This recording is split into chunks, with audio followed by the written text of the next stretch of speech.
The economist John Maynard Keynes once said, "The inevitable never happens. It is the unexpected, always."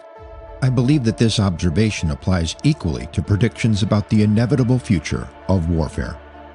Welcome to the Ancient Art of Modern Warfare. I'm Chris Mayer, Colonel, U.S. Cavalry retired, and in this series I explain the enduring philosophy of war as it was, as it is, and will continue to be, regardless of advances in weaponry or politics. Predicting the future is a hobby that we almost all seem to engage in at some point or another.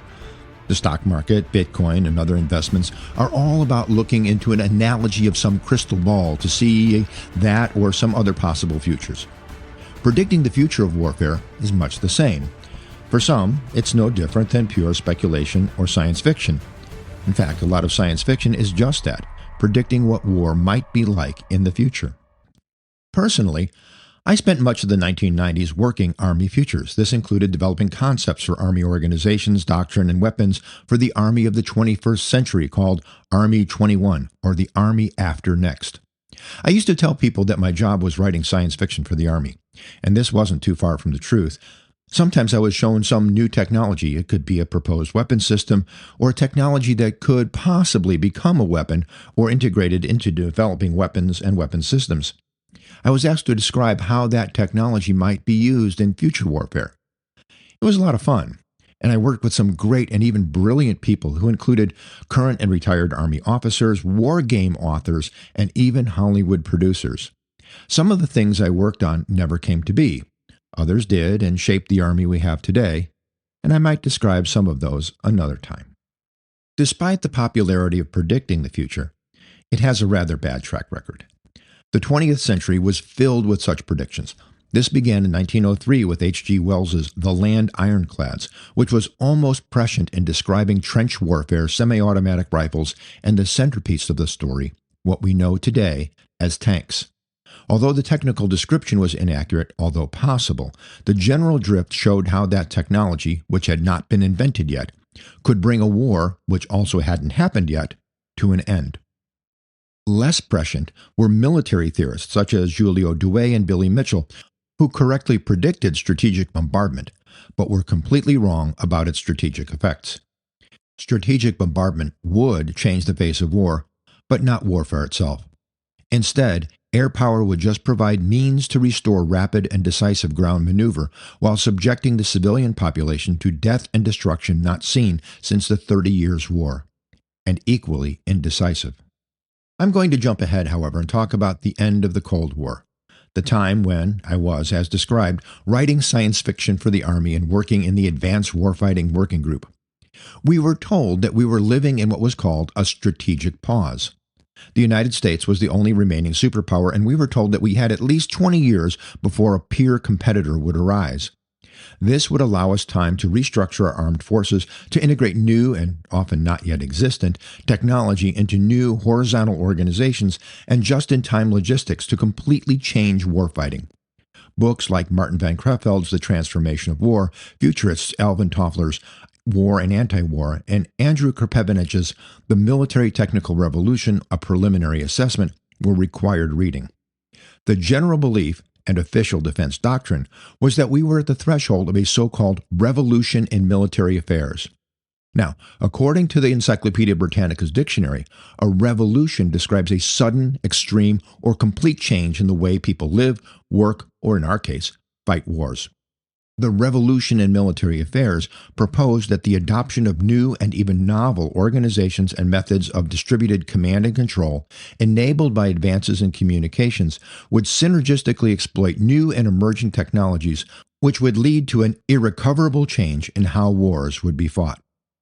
The important part of this idea should have been new ways of doing things to exploit new means, that is, technology, to achieve strategic ends.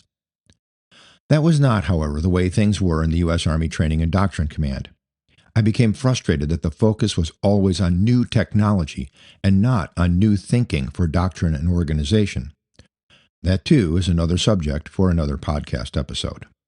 What I want to ask is whether we did experience or bring about that revolution in military affairs. Has there been an irrecoverable change in how wars are fought? Or Are we just doing the same things we've always done in much the same way as before, but with better outcomes because of better technology? From time to time, I'll explore different perspectives on this so-called revolution, as well as other predictions about the future of the ancient art of modern warfare. For now, think about that question. If there has been a revolution, then how has warfare changed? If not, then why have we not exploited new technologies to bring that about? In either case, would such a change be for the better? Whether you think there was or was not a revolution in military affairs, you might consider the effect that 9/11 had on our path towards that future military force. Did it disrupt the revolution or accelerate it? 9/11 and our subsequent involvement in Afghanistan and Iraq was not a black swan event. The Army publication Force 21 Operations, published in 1994, included the potential for a meta-state religious actor rejecting the West, drawing the United States into an armed conflict. With regard to Iraq, we were planning for what became Operation Iraqi Freedom as part of our defense planning guidance since the end of the First Gulf War. The concepts and organizational designs I worked on were always wargamed against that scenario, along with some other scenarios that I still probably shouldn't mention. Despite feigned alarm from some in the media, planning for that war against Iraq was not a secret. Congress included a requirement to plan for that war with Iraq in every Defense Authorization Act through that time. To back up a bit, if you are interested in hard science fiction predicting what warfare might be like in the future, I suggest the work of the late Jerry Pournelle, and particularly his works in collaboration with Larry Niven. Pournelle was a scientist at the Jet Propulsion Laboratories, an early proponent of computers in the home, and he was one of the earliest participants in the DARPANET, the Department of Defense experiment that became the Internet.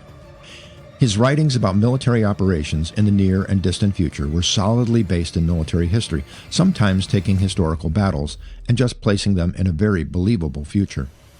Like all good science fiction, he believed that human nature is unchanging and war is, as I've said previously in this podcast series, a human endeavor.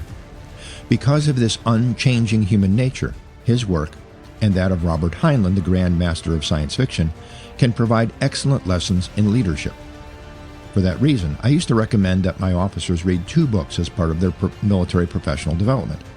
The first was The Mercenary by Jerry Pournelle, and then Starship Troopers by Robert Heinlein. Now please focus on the book, not the movie. The movie has almost nothing in common with the book except the names of the main characters. Read the book. I still recommend those books to you today. Reading them is a good starting point for exploring the future of the ancient art of modern warfare.